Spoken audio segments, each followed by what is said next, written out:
We're finally doing it. Welcome back, guys. Today we're going to do our Hunters tier list. This has been the #1 request from you guys, so I'm finally going to oblige. There's been some pretty dodgy ones online so far. A few I definitely disagree with, but I'm here to give you the definitive Hunters tier list. I've been playing the game for a couple years. We've had the recent build with the current Hunter kits for the last couple of months, just before global launch, and I've got a good handle on those characters. Played plenty of high-level Kyber 1 matches against some of the best players. So I think this is pretty accurate. Anyway, without further ado, let's jump into it.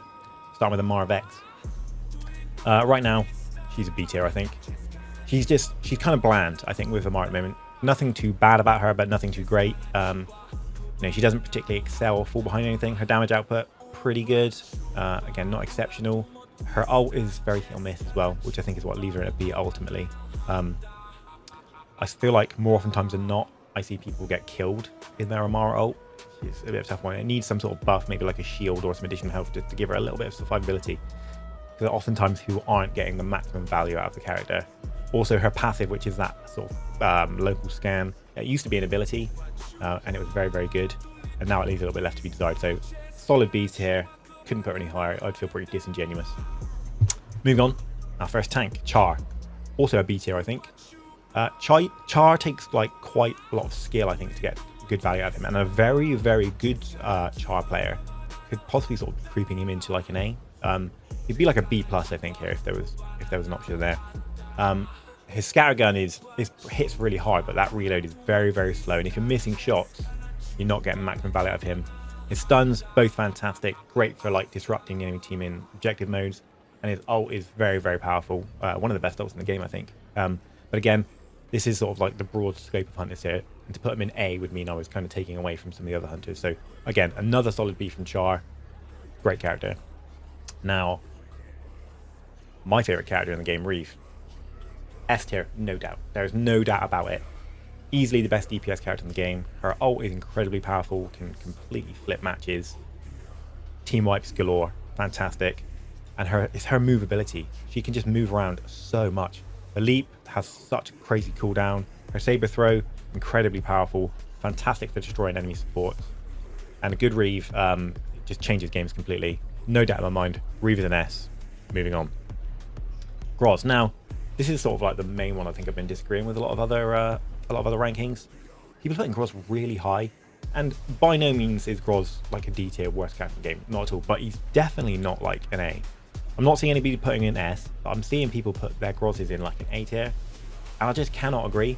On Vespara Row and Death Star, he's really, really good, and maybe on those maps in particular, he's an A, because Groz really excels in those close quarters, where he can be swinging his clubs and hitting multiple enemies at a time, or his charge can hit multiple enemies. Then you're talking about an A. But Ewok Village, Mos Esper, Way Station, he really starts to fall behind. I know he's a big bruiser, he's got a lot of health, but his ult again leaves a lot to be desired on things like what's Groz's ult really doing on Ewok. You might get a lucky hit once or twice, but for the most part, nothing too crazy. With that in mind, I'm going to put Groz. I'm going to put him in C. And I know that might be a bit contentious right now, but he's definitely not as good as Char. He's definitely not as good as Char. And he's definitely not as good as his next tank, Sentinel. I don't even need to explain this really, but let's do it a little bit. His stun might be the single most sort of valuable ability in the game. It can absolutely just flip the game in one stun. You take out a scorer, you take out a Zena, incredible. His shield, ridiculous. His bash, what's it got, like a 2-second cooldown? I forget exactly what it is. But it feels like you can just spam it. That's incredible. The amount of times I've knocked multiple enemies off of a map in a game, game-changing dude. His ult is actually probably one of his weakest points. I don't think his ult's crazy. I think the best value from his ult comes in like confusing the enemy team. You bring in the extra stormtroopers and everything gets a bit hectic, and you can sort of prevent him from being targeted. Little things like other Sentinels who struggle to actually land a stun when there's all those other stormtroopers in the way.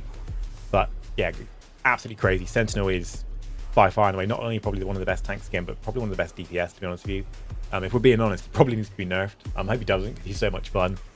But S tier, without shadow of doubt. Now, on the other end of the spectrum, we've got Sprocket. I'm not sorry for this. He's a D tier, come on. He really is. As a support, he's just not there. He just does not keep up with Scorer or Zena in the slightest. And his problem is, he's a support character, but his support capabilities just feel really limited. I know he's got his 2 drones that buff and debuff both friendlies and enemies. That's great, you know, cool.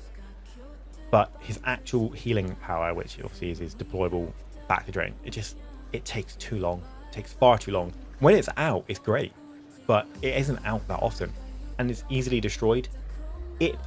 One or two things need to happen. His drone needs to be able to survive much more damage so it can stay on the map longer, or it just needs to, you know, the cooldown needs to be reduced. It just doesn't do anything exceptional. And then I kind of get the idea of his turret being like you place it somewhere and then it can sort of ward off enemies. But again, it just doesn't do enough. It's not killing people fast enough. It doesn't survive long enough itself. Overall, just unfortunately, spoiler alert, he's the worst hunter on the list, I think, because he just doesn't excel anywhere and it falls behind everywhere, in my opinion. So for you Sprocket mains out there, I'm so sorry, but he is a D tier. Next up, J3. Now, I need to be open and honest with J3. When he got his kit changed from the soft launch kit to the current kit we have now, J3 used to have like an overhead slam, so you could pull people in with his pull and then do a big overhead double-handed slam, which did a lot of damage. It was a great combo. They removed that. I think the reason was they said it didn't feel like it fit with his gameplay, which I still don't quite understand, but hey-ho. And I was a massive J3 hater. I thought he was probably the worst in the game. I was wrong. I've since practiced a lot with J3. He's actually incredible, especially with the buff he recently had to his passive, his spare parts. J3 can be really hard to put away now. Really hard to put away. A good J3 player who knows where they're going and making sure they're picking up the parts can be really, really tough. And he puts out a lot of damage. His ult, of course, if you pop that in the right location, you can team wipe easy. So J3 is actually, for me, he's going to go in an A tier. He's a low A tier. Let me make that clear. He's like an A-, but a good J3 because his pull, you can interrupt. Several ults, Groz charges, all sorts. So don't get twisted. I'm not saying J3 is like the best character in the game here, or one of the best characters in the game, but he's an A-, and he definitely deserves to go in above Amara right now. That's for sure. Next up, Aaron Tao. Another one that I was kind of initially not very hot on, and I gave a lot of stick to Aaron. Again, owning up to that. A lot of that was me needing to learn his kit and understand him a little bit better. I'm still not going to say Aaron is fantastic, and he's dropping in at a B tier. His ult's pretty cool, but sometimes I feel like I'm not hitting people too often with it. I don't know if it's just me or what, but his ult's pretty cool, and when you can sort of like group up the enemy team and drop it, you can do a massive amount of damage. And I think the big one for me was his blasters just felt like they weren't doing much. I felt like I was just an assist machine, firing away a full clip into like a tank, and then they just roll out of there and get healed up before he can do much. One thing I learned with him is with his wrist flamethrower, only using that when you've overheated the blasters for the extra damage. Because the amount of times I was using it too early and then a scorer would survive with like 5 or 10 health and then run out. Felt really disappointing. But since I've adopted that sort of routine with him, overheat blasters into the flamethrower, get the bigger damage out of it, it's been pretty good. And of course his dash, I feel like he needs 3 dashes, I think, would be a big bonus for him. 3 dashes from 1 cooldown would be great. But that's a great finisher. I actually find a lot of my kills with Aaron is hit people hard with the blasters with the flamethrower and then dash in for the kill. But again, I actually like comparing him to a J3 right now. Definitely not on the same level, but I was originally ranking like a C or a D and I was wrong. So owned up to that one, got some playtime in with him, solid B tier, and probably one of the most enjoyable characters in the game. Next up, Slingshot. Slingshot gets massive disrespect. And I think this is respectfully from people who are newer to the game, not quite understanding just how powerful he can be. Easily an A. Slightly better than Char in my opinion. Slightly better than Char. Obviously not as good as Sentinel, but Slingshot dude put out massive damage. His roll, incredible, great for disrupting people when you've charged it up. His rocket barrage is insane if you manage to catch like a Reeve or a scorer. That does a lot of damage. His ult goes without saying, incredibly disruptive. You can just throw an enemy team completely off the objective, do massive amounts of damage. And the main thing with Slingshot is if you've got a competent scorer or even a semi-competent scorer on your team, he can be so hard to kill. Shield up, he's a big old target, scorer can just blast away, hit him with a booster dart, and then next thing you know, you've got this massive wall of Droidica to try and take down. Probably an A-, bearing in mind where a couple of the others are going to slot in a minute, but solid A, let's go.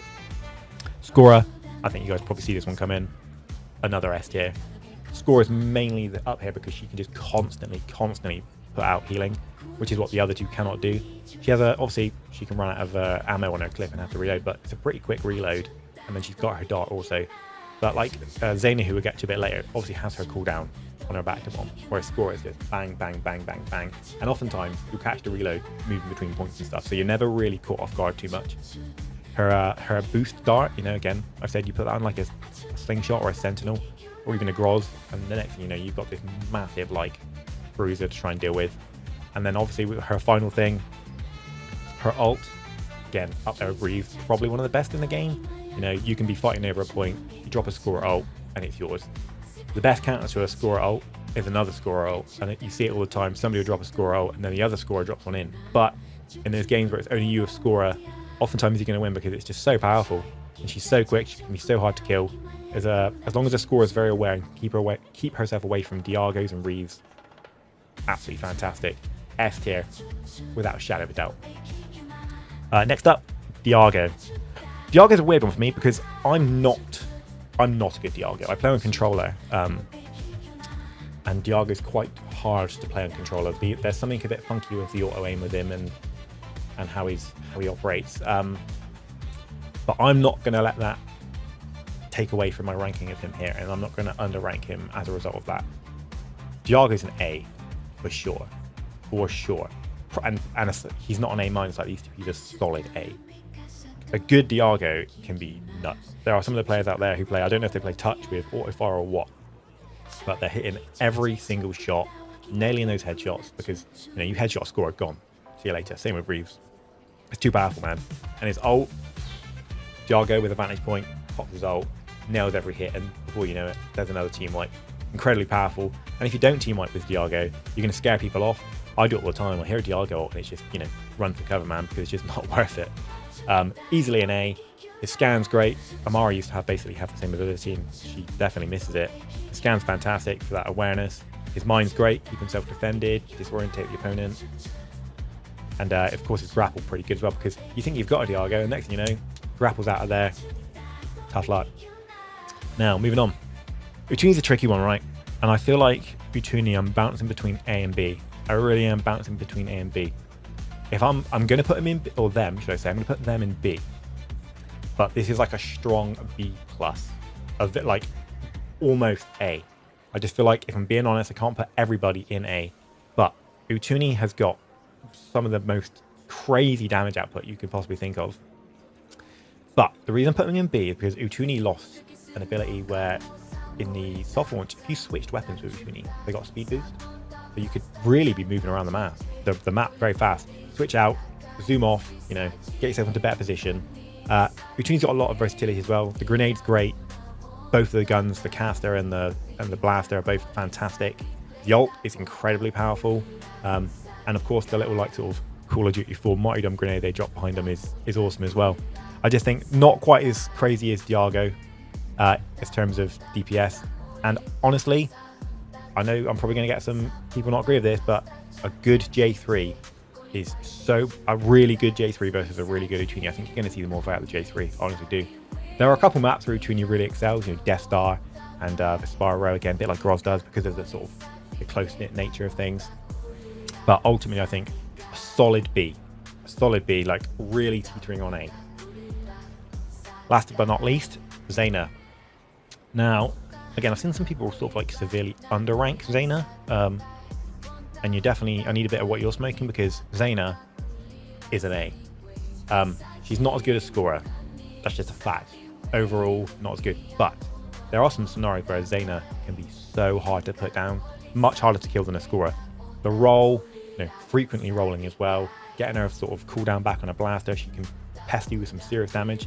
Again, good Zenas hitting you with those headshots, man, can really surprise you.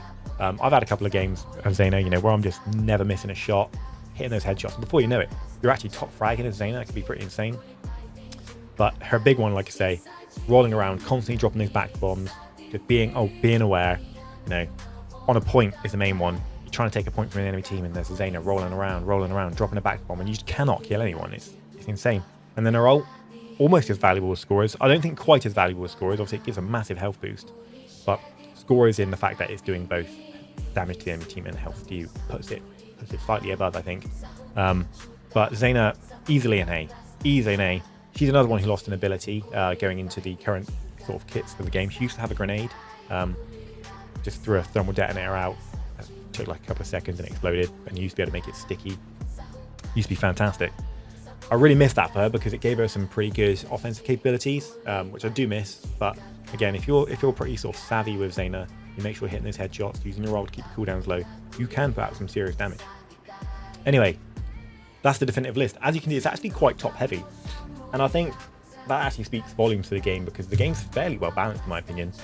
The only two that really fall behind in the grand scheme of things, as we can see, are Roz and Sprocket. And ultimately, I think Roz in some scenarios can operate above where I've put him, but you know, in the grand scheme of things, I cannot put him any higher. And unfortunately, Sprocket is just disappointing. He's just disappointing. I know some people like to play him, and some people can play pretty good Sprockets, but those same players would be doing much more if they played Zena or Scorer, in my opinion. Our S tiers there, I think people would tend to agree. And I think if you're not agreeing, then you've got the wrong view on the game right now because, dude, these three, they're almost insta-picks in most games. These two especially, in every map. Reeve, I think Reeve's a little bit more selective in some of her map choices, and there might be some occasions where you want to take a Diago over her, or even a Utun sometimes, depending on the map. So for Spara Row, you probably want to pick a Utun over Reeve because they really excel there. But other than that, in the grand scheme of the game right now, they're my top three, and everyone else falls in below. Anyway, let me guys know what you think. Do you agree with my list? Am I wrong? Am I smoking crack? Let me know. Comment down below. Drop a like if you enjoyed it. Get subbed if you loved it. I'll catch you over on the streams, and I'll catch you next time in a cantina. Peace.